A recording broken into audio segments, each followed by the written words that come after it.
2026-27 অর্থ বছরে সমগ্র ব্যয়ের পরিমাণ ধরেছি 8,39,505 কোটি টাকা নির্ধারণের প্রস্তাব করছি, যা জিডিপির 12.14%।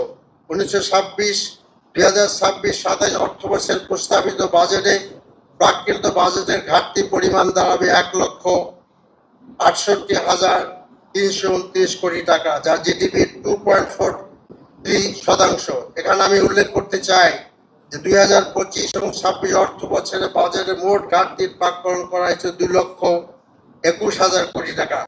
আমাদের প্রস্তাবিত বাংলাদেশের অর্থনৈতিক কাঠামোগত পুনর্গঠন, প্রাতিষ্ঠানিক পুনর্গঠন, দীর্ঘমেয়াদী অর্থনীতি মুক্তির একটি সমন্বিত রূপরেখা।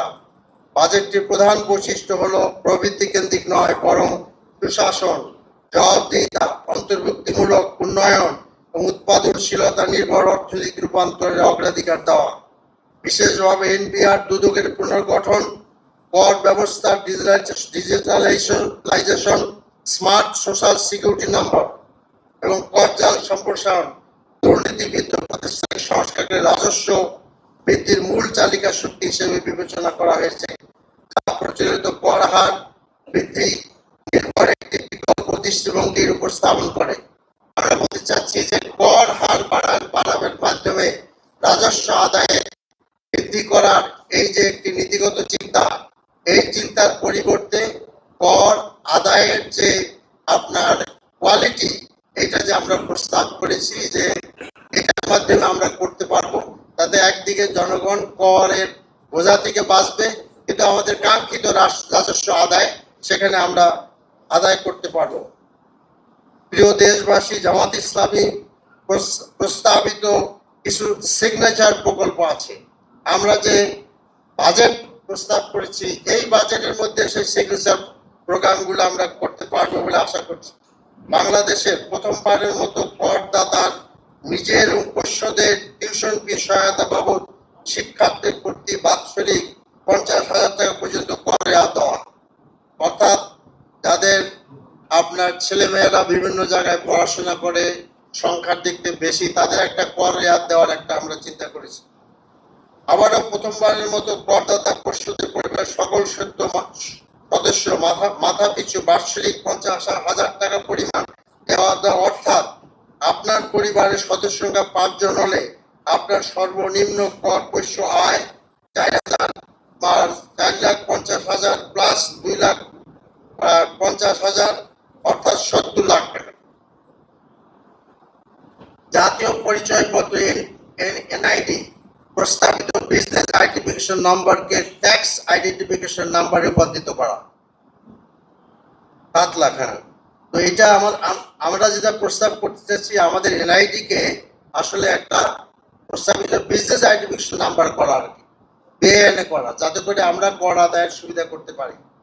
এরপরে আপনার স্মার্ট সোশ্যাল সিকিউরিটি নাম্বার প্রবর্তন করা, ন্যূনতম করযোগ্য আয় 4,50,000 টাকা, যা পর্যায়ক্রমে 6,000 টাকা উন্নীত করা হবে, 6 লাখ টাকা উন্নীত করা হবে। সর্বনিম্ন করের হার 5% পুনঃস্থাপন করা।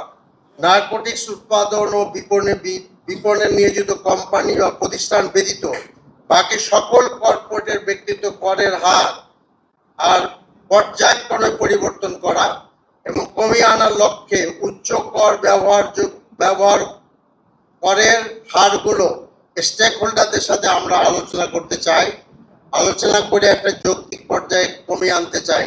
আমাদের আমিরে জামাত বিরোধী নেতা বলেছেন যে আমাদের একজন ব্যবসায়ীকে, যার কলকারখানা আছে, ফ্যাক্টরি আছে, তাদেরকে 3 রকমের ট্যাক্স দিতে হয়, কাজে এগুলো আমাদেরকে যৌক্তিক হারে কমায় আনতে হবে। এরপরে আমরা সন্তান সম্ভাবনা সকল মায়ের জন্য মাতৃকালীন 2 বছর বিনামূল্যে প্রাথমিক স্বাস্থ্য সেবা দিতে চাচ্ছি।